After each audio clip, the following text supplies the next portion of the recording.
32টা 35 দাবিতে শিক্ষার্থীরা এই মুহূর্তে বিক্ষোভ মিছিল নিয়ে শাহবাগ অভিমুখে এগিয়ে যাচ্ছে। আমরা আপনাদেরকে সরাসরি যুক্ত করেছি এবং দেখানোর চেষ্টা করছিলাম আজকের এই 35-এর বিক্ষোভকারী যারা আন্দোলন বিক্ষোভ মিছিল নিয়ে, এবং তারা এই মুহূর্তে শাহবাগের দিকে অগ্রসর হচ্ছে এবং তাদের দাবি হচ্ছে তারা দীর্ঘ 13 বছর যাবত যে আন্দোলন সংগ্রাম চালিয়ে যাচ্ছে এবং চাকরিতে বয়সসীমা 35-এর দাবিতে, এবং সেই দাবিটি যেন বাস্তবায়ন হয় এবং সেই জন্য তারা তাদের এই আন্দোলন চালিয়ে যাচ্ছে। এবং একই সঙ্গে তারা সরকারের প্রতি এবং বর্তমান অন্তর্বর্তীকালীন সরকারের প্রতি তাদের আহ্বান জানিয়েছেন যে তারা অতি বিলম্বে তাদের এই দাবিটি যেন পূরণ করা হয় এবং মেনে নেওয়া হয়, এবং বৈষম্যবিরোধী ছাত্র আন্দোলনের সাথে যারা রয়েছেন কেন্দ্রীয় সমন্বয়ক বিন্দু তাদের প্রতিও তাদের উদাত্ত আহ্বান যে যারা 35 আন্দোলন করেছে তারা কিন্তু সবসময় এই বিগত জুলাই গণঅভ্যুত্থানের সাথে সক্রিয় ভূমিকা পালন করেছে, বিভিন্ন জায়গায় সমন্বয়কের দায়িত্ব পালন করেছে বিভিন্ন কলেজ, বিশ্ববিদ্যালয় এবং উপজেলা পর্যায়ে, এবং তারা তাদের প্রতি যেন এই বিষয়টি সহানুভূতি দেখায়। এবং বিগত সরকারের আওয়ামী সরকারের সময় প্রায় 13 বছর যাবত 2011 সাল থেকে হচ্ছে তারা তাদের এই আন্দোলন সংগ্রাম চালিয়ে যাচ্ছে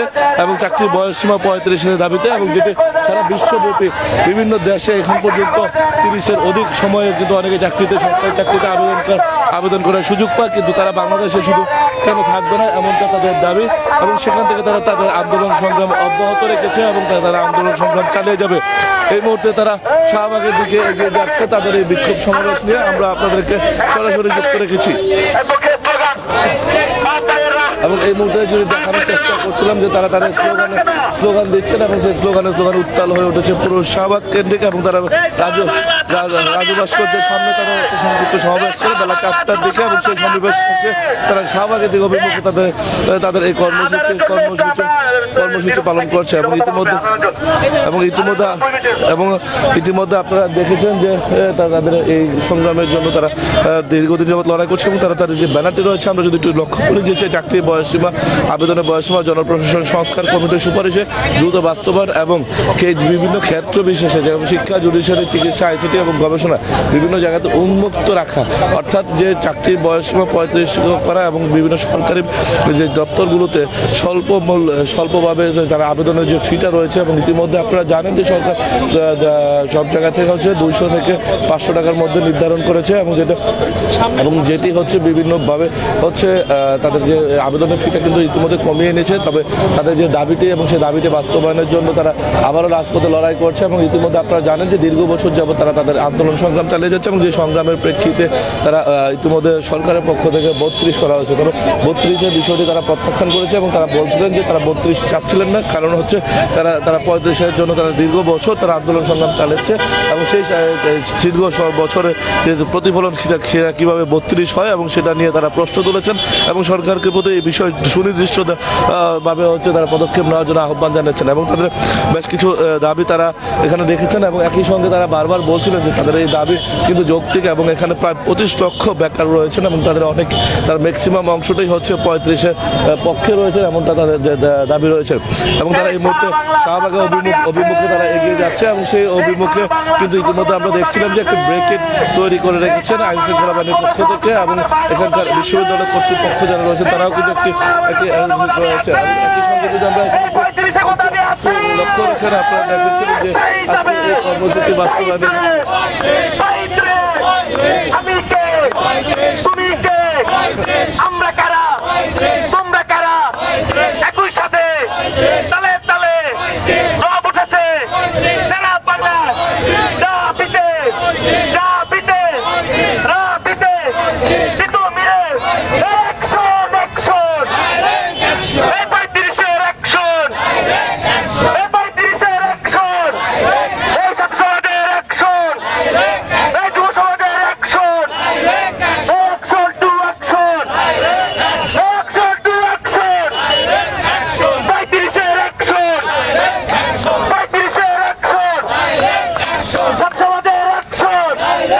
দর্শক আমরা এখানে দেখছিলাম যে 35-87 শিক্ষার্থী যারা রয়েছেন তারা কিন্তু সময় ধরে তারা তাদের আন্দোলন সংগ্রাম অব্যাহত রয়েছেন, এবং তারা তাদের এই দাবি আদায় 32-এর মাধ্যমে তাদেরকে যে আন্দোলন থামানোর চেষ্টা করছিল, এবং সেটি থেকে তারা প্রত্যাখ্যান করছে, এবং তারা বলছেন তারা 35 না হওয়া পর্যন্ত রাজপথে থাকবেন, এবং তারা 35-এর মাধ্যমে তারা তাদের দাবি আদায় করার মাধ্যমে তারা তাদের সংগ্রাম এবং এবং এই মুহূর্তে থানাটির সামনে রয়েছেন, শাহবাগ থানার সামনে তারা অবস্থান নিয়েছেন এবং সেখানে তারা স্লোগান দিচ্ছিলেন এবং তাদের এই স্লোগানে কিন্তু ইতিমধ্যে তাদের এই যে 35 প্রত্যাশীরা কিন্তু ইতিমধ্যে একত্রিত হয়ে এবং পুরো এলাকাটিতে কিন্তু তারা তাদের একটি আন্দোলন মুক্ত পরিবেশ তৈরি করেছেন এবং ইতিমধ্যে আমরা দেখছিলাম যে আইন শৃঙ্খলা বাহিনীর সদস্যরা কিন্তু ইতিমধ্যে তারা কিন্তু এখানে ইতিমধ্যে শাহবাগ থানার সামনে এসে তারা স্লোগান দিচ্ছেন এবং একই সঙ্গে এবং তারা রাজু ভাস্কর্যে তারা বেলা 4টার দিকে তাদের এই সংগ্রামটি আন্দোলন শুরু হয়েছে এবং সেই আন্দোলনটি ওখান থেকে তারা সমাবেশ করেছেন এবং সংযুক্ত সমাবেশে তারা তাদের দাবিগুলো উপস্থাপন করেছেন এবং একই সঙ্গে তারা তাদের এই আন্দোলন সংগ্রাম চলমান রাখবেন এমনটাই তারা এখান থেকে ঘোষণা করেছেন এবং তার পরবর্তীতে তারা রাজু ভাস্কর্যের সামনে থেকে তারা একটি বিক্ষোভ মিছিল নিয়ে শাহবাগের অভিমুখে রওনা দিয়েছেন এবং সেখান থেকে তারা থানার সামনে এসে তারা বেশ কিছু স্লোগান দিয়েছেন এবং সেই স্লোগানটি স্লোগান ইতিমধ্যে উত্তাল হয়ে উঠেছে পুরো শাহবাগ অঞ্চল এবং আমরা দেখছিলাম তারা যে স্লোগান রয়েছে এবং সেই স্লোগানের প্রেক্ষিতে তারা তাদের দাবি আদায় রাজপথে অব্যাহত থাকবে এবং রাজপথে তাদের সংগ্রাম চালিয়ে যাবে এবং তারা সেখান থেকে এবং একই সঙ্গে আমরা দেখছিলাম যে তারা তাদের স্লোগান দিচ্ছেন এবং সেই স্লোগানের হয়ে রয়েছে এবং তার পাশাপাশি আমরা যদি একটু বলি আপনারা 32টা বাদ দিয়ে মানে না মেনে 35-এর দাবিতে কেন আবার রাজপথে নেমেছেন? আমরা তো কিছু পাইনি, এই সরকার আমাদেরকে কিছু দেয়নি, আমাদের বয়স 32+, সুতরাং আমরা 35-এর জন্য আন্দোলন করেছি। এই সরকারকে মুহিত কমিশনের সুপারিশ বাস্তবায়ন করতে হবে, এটা আমাদের দাবি। ধন্যবাদ আপনাকে। দর্শক আমরা একটু কথা বলার চেষ্টা করবো একজনের সঙ্গে। যে আপনারা 32-এর মানে পরিবর্তে 35 চাচ্ছেন, সেটা ক্ষেত্রে যৌক্তিকতা কি আছে? আমরা 32-এর মধ্যে 35 চাচ্ছি না। আমাদের কথা হচ্ছে গত 30শে সেপ্টেম্বর আমরা প্রধান উপদেষ্টার সাথে সাক্ষাৎ করার জন্য যমুনা যাচ্ছিলাম, সেখানে পুলিশ আমাদেরকে লাঠিচার্জ করেছিল, টিয়ার শেল, রাবার বুলেট নিক্ষেপ করেছিল। এই যে একটা অপরাধ, যে অপরাধ স্বৈরাচারে করতো, সেই অপরাধ এই সরকারের সময় পুলিশ করার পরে এই অপরাধকে ডাকার কারণে 1 সপ্তাহের মধ্যে একটা কমিটি গঠন করে দিয়েছিল, সংস্কার কমিটি, এবং সেই কমিটি হয়েছিল 35 বাস্তবায়নের স্বার্থে। সেই কমিটি যুক্তিকতার নিরিখে পুরুষের জন্য 35, নারীর জন্য 37 প্রস্তাব করার পরে সেই প্রস্তাব উপদেষ্টা পরিষদে যাওয়ার পরেও কেন 35 বাস্তবায়ন হবে না? এই যে 32 হয়েছে, এই 32 কাদের দাবি ছিল? 30শে সেপ্টেম্বর বা কোনো একটা দিন 32 নিয়ে কোনো প্রতিনিধি কি ডক্টর ইউনূসের সাথে সাক্ষাৎ করতে যাওয়ার চেষ্টা করেছিল কিনা বা কোনো আন্দোলন হচ্ছিল কিনা, এটা জানতে চাই।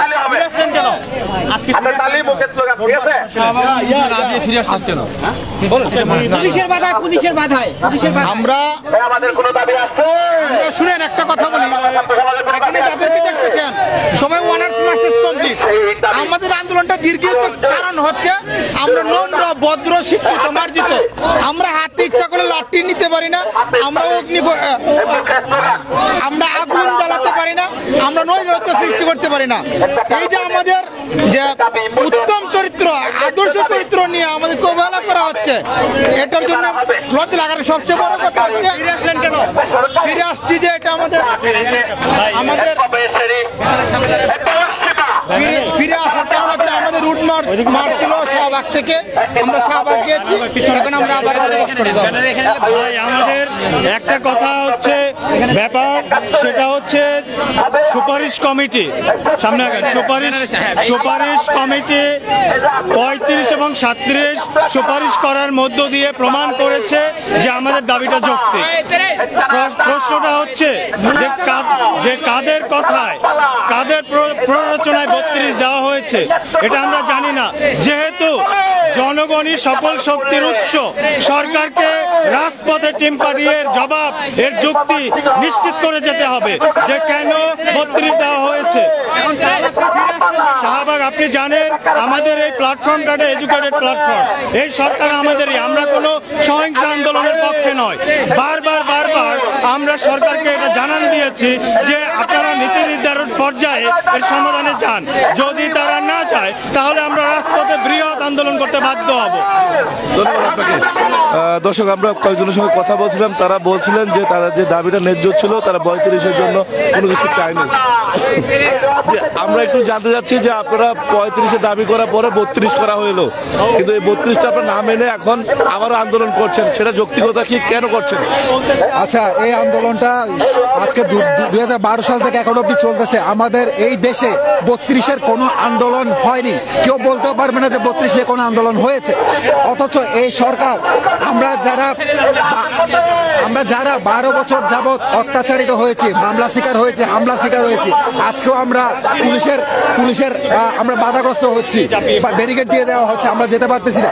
তো আমাদেরকে এভাবে আমাদেরকে নিপীড়ন, অত্যাচার, হামলা, মামলা, এটা 2012 সাল থেকে যারা এই আন্দোলনে ছিল তাদের উপর অত্যাচারগুলো করা হয়েছে। দেখেন এখানে সবগুলা ছাত্র যুব সমাজ, যত 2012 সাল থেকে যারা এই আন্দোলনে ইনভলভ হয়েছে সবাই পোস্ট গ্র্যাজুয়েটধারী অথবা গ্র্যাজুয়েটধারী।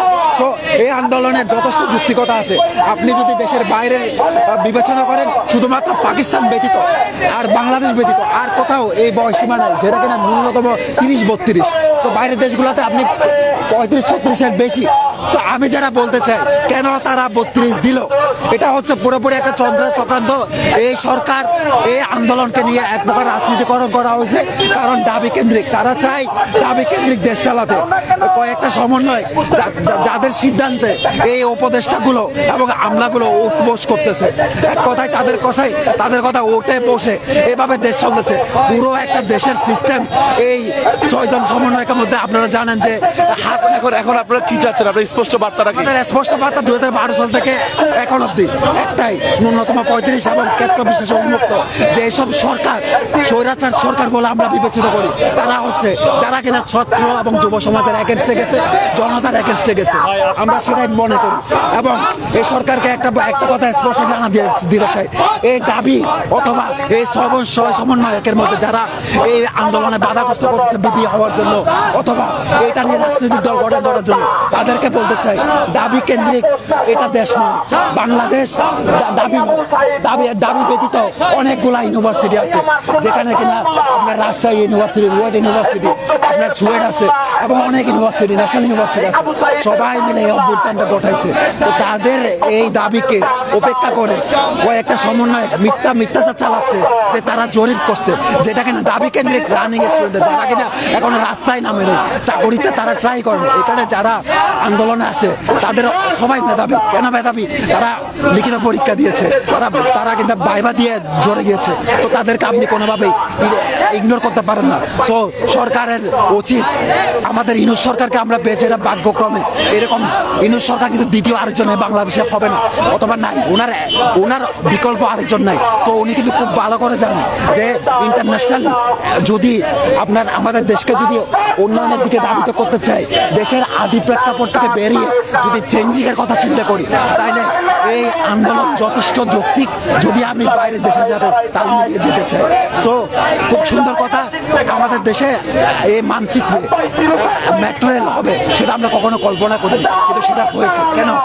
আমাদেরকে ওই রকম ডেভেলপমেন্টের চিন্তা করতে হবে। আমি কেন বাইরের দেশের জাপান, চীনের মতো দেশ থেকে ইঞ্জিনিয়ার আনবো? কেন আমি গবেষক এনে কাজ করাবো? আমাদের দেশে বুয়েট এগুলো কই আছে? শিক্ষা প্রতিষ্ঠান দিয়ে সার্টিফিকেট বাণিজ্য বন্ধ করুন, কারণ এইসব সার্টিফিকেটের কোনো ভ্যালিডিটি 6 বছর পর নেই। সো এইসব সার্টিফিকেট বাণিজ্য বন্ধ করুন, অথবা আমাদের আন্দোলনের যে যৌক্তিকতা এটা মেনে নিন। ধন্যবাদ আপনাকে। একটা জিনিস একটু জানিয়ে দিতে চাই আপনার মাধ্যমে, সেটা হচ্ছে আমরা আহ্বান জানাচ্ছি যে আমাদের যে জেলা প্রতিনিধি রয়েছেন, আপনারা প্রত্যেকটা ডিসি অফিসে স্মারকলিপি এবং জবাবদিহিতার জন্য আবেদন করবেন যে সুপারিশ করার পরেও কেন আসলে 32 দেওয়া হয়েছে, এর ব্যাখ্যা কি। এবং যারা আমাদের উপজেলা প্রতিনিধি রয়েছেন তাদেরকেও আহ্বান জানাবো প্রত্যেকটা ইউনো অফিসে গিয়ে এই 32 কেন দেওয়া হয়েছে, সুপারিশটাকে কেন মানা হয়নি, এটা কেন বাস্তবায়ন হয়নি, প্রত্যেকটা ইউনো অফিসে গিয়ে স্মারকলিপি দেওয়ার মাধ্যমে তাদের কাছে জবাবদিহিতা আপনারা চাইবেন। প্রতিদিন আপনারা ইউনো অফিসে গিয়ে এর জবাব চাইবেন, এটা আমাদের অধিকার। বাংলাদেশি নাগরিক হিসেবে প্রত্যেকটা ইউনো অফিসে গিয়ে আমরা জবাব জবাব চাই, এটা কেন দেওয়া হলো না। ধন্যবাদ। ধন্যবাদ আপনাকে। দর্শক, আমরা তাদের বেশ কয়েকজনের বক্তব্য শুনলাম এবং শিক্ষার্থীরা বলছিলেন তাদের দাবি তারা যৌক্তিক এবং তারা এই যৌক্তিক দাবি আদায় না হওয়া পর্যন্ত তারা রাজপথে থাকবে। এই ছিল আমার কাছে 35 বিক্ষোভ সমাবেশকে কেন্দ্র করে যে তাদের যে রোড মার্চ ঘোষণা করেছিল সেই রোড মার্চের সর্বশেষ অবস্থা আপনারা জানানোর চেষ্টা করছিলাম। আবারও যুক্ত হবো পরবর্তী নতুন আপডেট নিয়ে। সে পর্যন্ত ভালো থাকুন, সুস্থ থাকুন, ইত্তেফাকের সঙ্গে থাকুন।